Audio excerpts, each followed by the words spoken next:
तिढा पेन्शनचा. पेन्शन, सेवानिवृत्ती वेतन. भारतरत्न डॉक्टर बाबासाहेब आंबेडकर यांची विद्वत्ता, यांची दूरदृष्टी आणि म्हणूनच भारतीयांना जाणीव झाली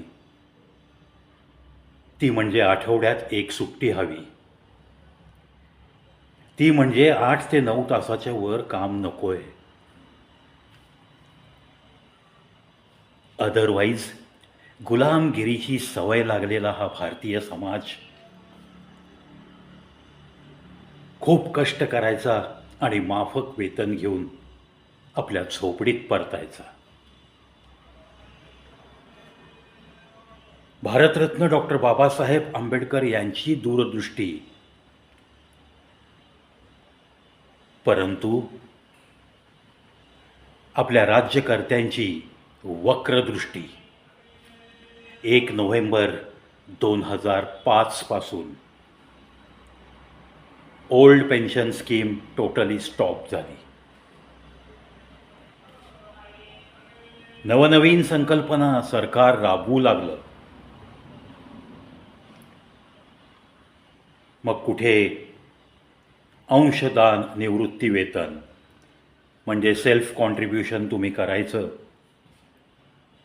तुमच्या मूळ पगाराच्या 10%, 6%. प्रायव्हेट सेक्टरमध्ये तर जेव्हा व्यक्ती आता रिटायर होऊन बाहेर पडतो आणि जेव्हा गप्पांच्या ओघात सहज विचारतो मी त्यांना, तुम्हाला निवृत्तीवेतन किती मिळतं? किंवा अगदी कोऑपरेटिव्ह सेक्टरमधल्या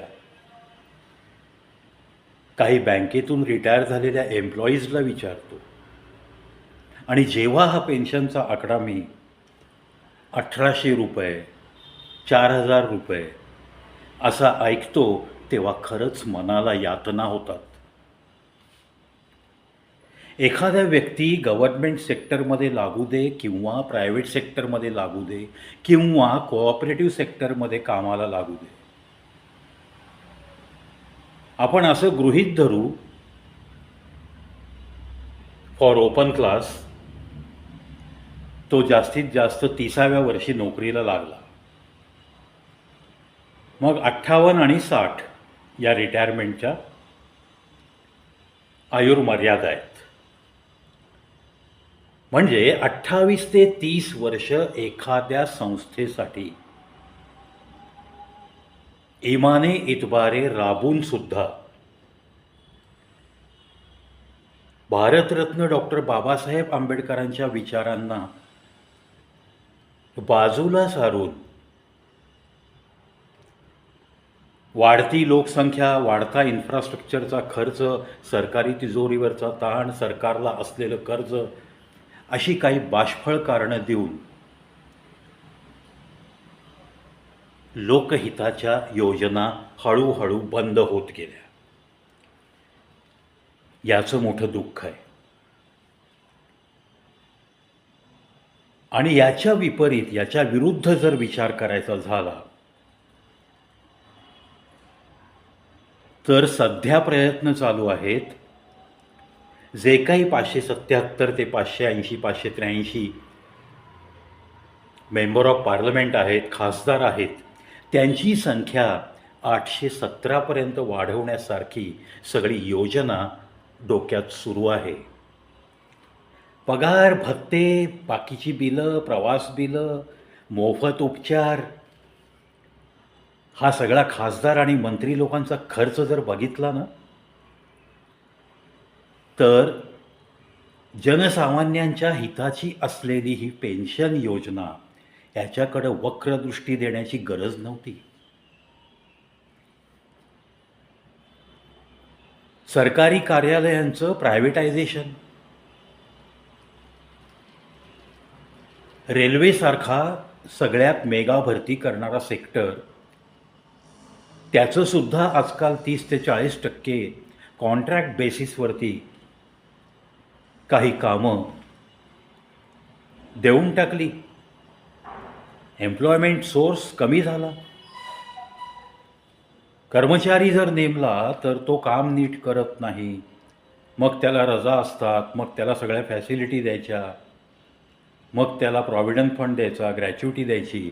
हे परवडत नाही म्हणे.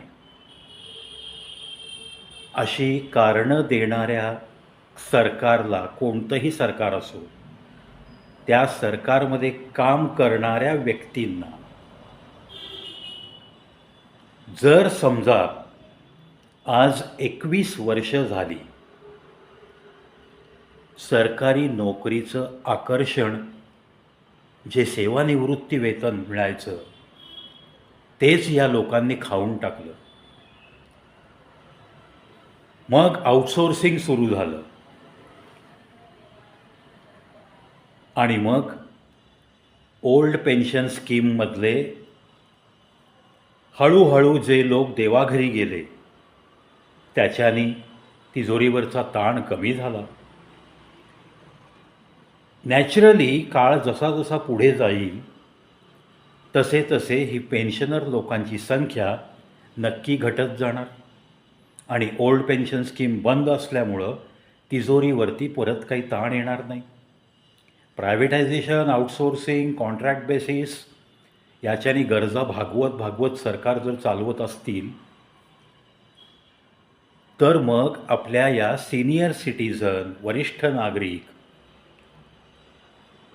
अगदी खूप छान शब्द वापरत त्यांचा आदर राखा वगैरे सांगणाऱ्या लोकांनी त्यांनी जगायचं कसं हा प्रश्न निर्माण करून ठेवत आहात तुम्ही. त्याच्या प्रश्नाकडे कधी बघणार? सिनियर सिटीजनची संख्या असं बोललं जातं आपल्या 140 करोडमध्ये जवळपास 12 ते 15 करोड पेन्शनर्स असे आहेत की जे चालतायत, फिरतायत, उठाव करू शकतात. मग समजा आत्ता तुमची 3-4 हजार विद्यार्थी एके ठिकाणी जंतर मंतरला आले तर भांबेरी उडालेल्या सरकारचं 12-13 करोड लोकांनी दिल्लीकडं कूच केलं तर काय होईल? प्रश्न वेठीस धरण्याचा नाही आहे. प्रश्न हा आहे की आपण जेव्हा एक नेता म्हणून, एक राज्यकर्ता म्हणून जेव्हा आपण 588 लोकांचं भलं बघतो, खासदार, आमदार, प्रत्येक राज्याचे आमदार, खासदार या सगळ्यांना पेन्शन, नगरसेवकला पेन्शन, जर आपला कार्यकाळ 5 वर्षाचा असताना आपण तहहयात पेन्शन घेणार आहोत तर 30 वर्ष सेवा देणाऱ्या कर्मचाऱ्याच्या त्या सेवेचा आपण काय सन्मान ठेवणार आहोत? असा प्रश्न नाही का हो निर्माण होत या राज्यकर्त्यांच्या मनात? असं ठणकावून विचारावंसं वाटतं. कोणी आणली नॅशनल पेन्शन स्कीम. कर्मचाऱ्यांनीच पैसे भरायचे, त्याचे जमा झालेले रिटायरमेंटच्या डेटला त्याच्यातनं परत त्याला काहीतरी कंपल्शन 60% शेअर कुठले घ्या, त्याला विड्रॉवलची परवानगी नाही. असे सगळे जाचक नियम सरकारी कार्यालयात कामाला लागणाऱ्या व्यक्तीच्या विषयी नक्कीच एक बळकट चौकट तयार करून ठेवली आहे.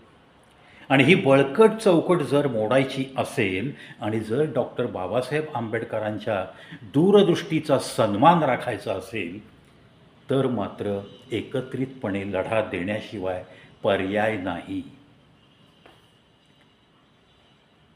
काही लोक आहेत 2005च्या आधी लागले म्हणून मस्तपैकी सेवानिवृत्ती वेतन घेत आहेत. आता पुढच्यांचं काही हो, आम्हाला काही देणं घेणं नाही. पण ही झटकू प्रवृत्ती उपयोगाची नाही. माझ्या घरात सोन्याचा धूर आहे ना, बाकी जगाला आग का लागेना, अशा घाणेरड्या प्रवृत्तीने कोणत्याही सिनियरनी कृपा करून वागू नये. आज 8व्या आयोगाची उत्सुकता आहे, आपल्याला किती वाढणार, काय वाढणार. It is but natural. त्याच्याविषयी मी ना म्हणत नाही. उत्सुकता असावी, अपेक्षा ठेवावी. कष्ट केलेले आहेत तुम्ही 30-32 वर्ष, 33 वर्ष. काही डिपार्टमेंटला 35 वर्ष. पण आपल्याचसारखे काम करणाऱ्या लोकांचं पुढचं भवितव्य काय हे जरा मागं वळून बघायचं आणि मग त्यांच्यासाठी पण काही करता येईल का, त्यांनासुद्धा एकाच प्लॅटफॉर्मवर इक्वल फुटिंगवर आणून ठेवता येईल का, अशा पद्धतीने राज्यकर्त्यांना काही मनवता येईल का. Privatisation, outsourcing, contract basis, buses भाड्याने घेणं, अव्वाच्या सव्वा त्या बसेसला भाडी आहे, ती भाड्याने बस देणारा व्यक्ती कोण, त्याच्या खोलात गेलं की सगळे नातेवाईक तुमच्या नेते लोकांच्या ह्याच्याशी पदर लागतो, कार्यकर्त्यांशी पदर लागतो. ह्या भानगडी कशा होतात, या सगळ्या गोष्टींना काही उत्तर आहे की नाही, का प्रत्येक गोष्टीला जंतरमंतरवर सगळ्यांनी एकत्र जमून उत्तरं मागायची. तो जर ट्रेंड पडला या आपल्या सर्वात मोठ्या लोकशाही राज्यामध्ये, तर मात्र सरकारमध्ये कोणीही बसलं तर त्याला राज्य करणं फार अवघड जाईल. एकतर तुम्ही सगळ्या बँकांचे, पोस्टाचे, सगळ्या इन्व्हेस्टमेंटच्या स्कीमचे रेट ऑफ इंटरेस्ट तुम्ही प्रचंड प्रमाणात कमी केले. त्यामुळं मग त्या सिनियर लोकांनी, त्यातल्या त्यात private sector, cooperative bank sector, the persons who don't have sufficient source of income for their daily livelihood, हे त्यांनी कसं जगायचं. का 60-65 नंतर त्यांनी परत फडकी मारायला कुठेतरी खाजगी मालकांकडं, खाजगी हॉटेलांमध्ये काही कुठेतरी नोकऱ्या करायच्या का, दुकानामध्ये नोकर म्हणून लागायचं का त्यांनी. 30-32 वर्षाचा कालावधी जर एखाद्या संस्थेला इमानदारीने दिला असेल एखाद्या व्यक्तीने, तर he must have his right to get sufficient amount after retirement per month. वाटतं ना हे. सारासार विचार केला तर हा या 2005 नंतर 1 नोव्हेंबर नंतर लागलेल्या लोकांवरती होणारा अनन्वित अन्याय आहे. आणि आमदार, खासदार, एकदा आमदार झाला तर ती पेन्शन वेगळी, नंतर खासदार झाला तर ती खासदारची पेन्शन वेगळी, पुन्हा एकदा आमदार झाला तर ती पेन्शन वेगळी. हा जो काही प्रकार सुरू आहे, याला कुठेतरी काहीतरी खीळ बसली पाहिजे. आणि पूर्वी जसं चालला होता देश, तशा पद्धतीने देश चालवता येईल का, हे बघणारी लोक नक्की त्या संसद भवनमध्ये पाहिजेत, प्रत्येक राज्याच्या विधान भवनात पाहिजेत. सहज मित्रांनो, जेव्हा आपल्यापेक्षा कमकुवत दुव्याचा विचार करत बसतो आपण, तेव्हा असे काही विचार डोक्यात येतात आणि मग त्याचं प्रगटीकरण करावं असं वाटतं. म्हणूनच ज्या ज्या डिपार्टमेंटला खूप माफक पेन्शन देऊन तोंडाला पानं पुसली आहेत सरकारने, ज्या ज्या लोकांचे आज आंदोलनं सुरू आहेत, ज्या ज्या लोकांच्या हायकोर्ट रीटचा निकाल लागल्यानंतरसुद्धा सरकार सुप्रीम कोर्टपर्यंत गेलेलं आहे, त्या लोकांचा कळवळा नक्कीच या प्रवीला आहे. त्यांची जी काही फाईट चालू आहे, जे काही ते मागणं मागत आहेत सरकारकडं, त्यामध्ये त्यांना लवकरात लवकर यश यावं आणि सरकार दरबारीसुद्धा या गोष्टींचा साकल्याने विचार करावा की जर विद्यार्थी पेटले तसेच सिनियर सिटीजन पेटले तर आज सत्ता ज्यांच्या हातात आहे त्यांच्या हातात ही सत्ता राहील का, हा प्रश्न ज्याचा त्यांनी स्वतःला विचारावा. आणि लवकरात लवकर या सिनियर सिटीजनचे, या पेन्शनपासून वंचित असलेल्या, अतिशय माफक म्हणजे त्यांच्या गरिबीची थट्टा केल्यासारखी त्यांना निवृत्ती वेतन म्हणून 1,500, 1,800, 4,200 अशा पैशांमध्ये त्यांना मोजलं जातं आहे, अशा लोकांचा सरकारने नक्की कळवळा घ्यावा. याच विनंतीसह या व्हिडिओत इथंच थांबतो. पुन्हा भेटूयात अशाच काही जिव्हाळीच्या विषयांसह याच चॅनलवर, ज्याचं टायटल आहे कवी प्रवीज शो. आणि मित्रांनो, जास्तीत जास्त असे व्हिडिओ एकमेकात शेअर करा, जेणेकरून आपल्याला पूर्ण समाजामध्ये सगळ्या सिनियर सिटीजनच्या विषयी किंवा सगळ्या अशा सरकारने ज्या लोकांना वंचित ठेवलेलं आहे अशा सगळ्या गटांच्या विषयी प्रत्येक नागरिकाच्या मनात कुठेतरी एक प्रेमाचा झरा उत्पन्न झाला पाहिजे. आपल्या इथल्या सैनिकांना, आपल्या इथल्या सगळ्या जवानांना, किसानांना, या सगळ्यांना नीट किंमत मिळालीच पाहिजे, तरच या लोकशाही देशाचा काहीतरी उपयोग आहे असंच मी मानतो. जय हिंद, जय भारत.